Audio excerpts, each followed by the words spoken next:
नाज़रीन, डॉक्टर मोहम्मद खान में वफाकी हुकूमत पारा वापडा जे इम्कानी निजकारी खिलाफ हैस्को मुलाजिम सरापा एहतजाज आहिनि। रिपोर्ट करे रहियो आहे हफ़ीज़ मेमण। नाज़रीन, डॉक्टर मोहम्मद खान वापडा हाइड्रो इलेक्ट्रिक यूनियन जे तरफां अॼु मेन बदीन ऐं हैदराबाद रोड बंदि करे एहतिजाजी मुज़ाहिरो कयो वियो आहे, जंहिंमें मुजाहिदीन जो चवणु आहे त वापडा जे 10 यूनिटनि जी निजकारी असीं थियण कोन ॾींदासीं ऐं हुकूमत खां घुर था कनि त ख़ुदारा वापडा जी निजकारी न करियो। अचो त वापडा यूनियन जे उहिदेदारनि सां वीचार वठूं।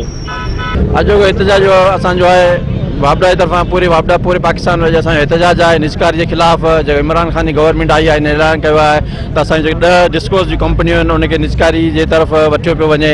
निजकारी असां कंहिं सूरत में थियण न ॾींदासीं। जेका गवर्नमेंट आई है गुज़िरियल माज़ी में तव्हां ज़रदारी गवर्नमेंट हुई, नवाज़ शरीफ गवर्नमेंट हुई, उहे बि असांजी निजकारी कोन करे सघिया। असांजी यूनियन सिर्फ़ु सिंध लेवल ते हिस्को लेवल ते यूनियन न आहे। इमरान खान के असां ॿुधाईंदा चाहियूं ही पूरी असांजी यूनियन पूरे पाकिस्तान जी यूनियन आहे जेका 1.5 लाख एम्प्लॉय खां मथे असांजी यूनियन आहे।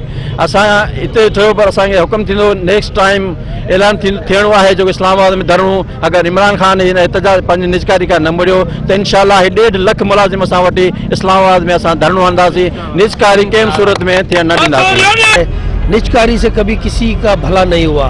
निजकारी बहुत से डिपार्टमेंट्स की निजकारी की गई, जैसे KSC की निजकारी की गई तो वहाँ आप हालात देख लें क्या है। PIA की निजकारी कर रहे हैं, वहाँ हालात देख लें।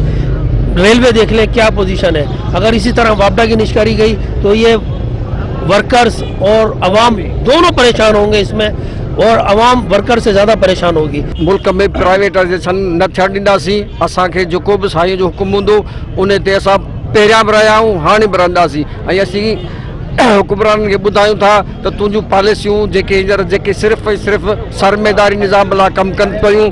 असां केतिरा साल पहिरियां ई शका कयो त मज़दूरनि खां वठी मज़दूर आया आहियूं, रहंदासीं ऐं रहिया आहियूं ऐं तोखे निजकारी करणु कोन ॾींदासीं। जो भी गवर्नमेंट आई है, हम जब से वापडे में आए यही सुनते आ रहे हैं कि भाई निजकारी और की तलवार हमारे सर पे लटकी हुई है, लेकिन हमारी लाशों से गुजरना होगा। हम कभी भी इसको निजकारी पे नहीं करने देंगे, चाहे हम कफन पहन के निकलना पड़े।